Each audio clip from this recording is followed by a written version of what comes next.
You've seen network maps before. They are really a core part of any operation, they're any part of network management. And they list the hosts, they list the connectivity, they list IP address ranges, and so forth. Well, those are great things for administrators.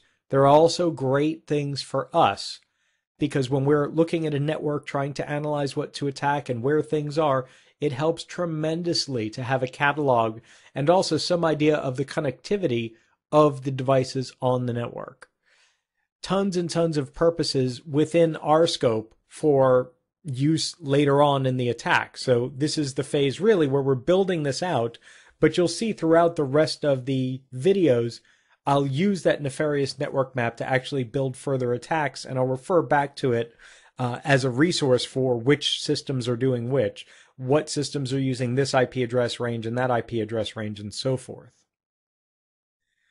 So I think the one interesting point here that I want to bring out that might not seem so obvious is the concept of system interaction. So a lot of attackers just come into a network and start attacking randomly, or they start attacking the hosts that they think are most easily compromised. And that's one approach. It's not necessarily the most efficient approach, though. Understanding the interaction between systems helps us actually target which systems we can attack and which systems we're going to be more efficient on. For example, if you identify during a network map that a system is a domain controller, you can then potentially enumerate which systems are joined to that domain. You now have a fairly interesting idea of how things connect within that network. You know that that client will probably talk to that domain controller frequently. So building a session between the two will most likely go undetected. Versus trying to build an attack from two disjointed systems that almost never talk to each other, especially on the infrastructure side, that may set off alarms or at least set off curiosity flags on the administrative side, which we want to avoid. So following the patterns of typical network use and system use when we're attacking, the only way to do that is to build out a nefarious network map so you understand that. So you've actually got that illustrated in the catalog. When enumerating these systems, certainly you're identifying systems that are vulnerable for example, easier to hack systems, older operating systems or unpatched systems, or systems with extra services and features enabled. But you're also potentially identifying systems that may be super hard to hack, but if you do, you have everything. So for example, domain controllers, or DNS servers, or DHCP servers. Being able to hack that kind of core infrastructure server, yes, it's going to probably be difficult because those are usually the ones that are well managed, well administrated, and probably have the strongest security. But compromising those systems will give you so much that it may be worth the effort, especially if the other systems are relatively stable, relatively well patched and well maintained. If all systems are equally difficult to hack, you now know exactly which system to go after because you've identified the value of all of the systems. And of course, enabling later attacks, being able to tunnel back in or remote control back in or get back into this network.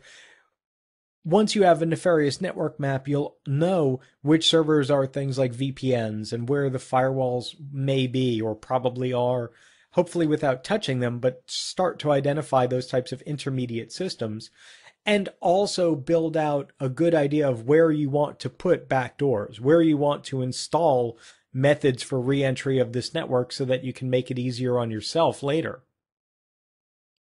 Some of the key elements of a nefarious network map here may seem kind of obvious after this discussion, but calling out, you definitely want to start mapping during this process where firewalls are, where proxy servers are, where DMZ hosts and VPN servers are, access points, domain controllers. All of these things are going to be key elements to your attack because compromising these is extremely valuable, and compromising these often enables you to compromise other systems later on. So knowing where they are doesn't necessarily mean you will hack them, or that you can hack them, or that they're easily compromised. It does mean, however, that you've mapped them out and you know where they are. That actually is a fairly key part of this attack. For example, you may enumerate the wireless access points inside a network. And you may say to yourself, well, there's not a lot of good attacks. It looks like these things are patched, their passwords are changed, they've got good management and so forth. But 3 months from now, you may be doing a further survey and find that there's a vulnerability, a documented vulnerability in the access points, but you need to find them again. Well, no, you don't need to find them again. You look up your Nefarious network map, bang, bang, bang, bang, bang. There's all of the access points. You conduct an attack against those using this vulnerability that you found out about, and you've got a compromise.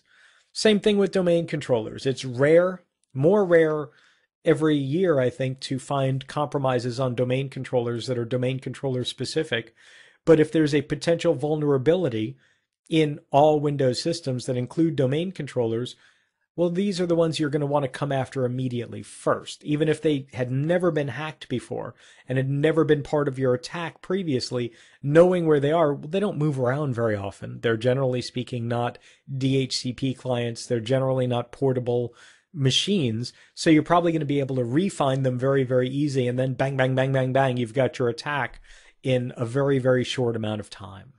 Hopefully before the administrator manages to implement a patch or some mitigation for that attack that you just found out about. That would be fantastic. Enumerating assets for the map, it really does go beyond live or dead IP addresses. I mentioned the concept of ping sweeps earlier, and a real simple way to build information about a network is to start pinging every IP address. And that's a basic thing. And it used to work a long time ago, but certainly enumerating assets goes beyond that. It goes into doing net BIOS scanning and looking for net BIOS information about hosts and what's going on in the network. Identifying DNS information, doing a zone transfer, which we'll talk about later on a different video, and then identifying systems based on that.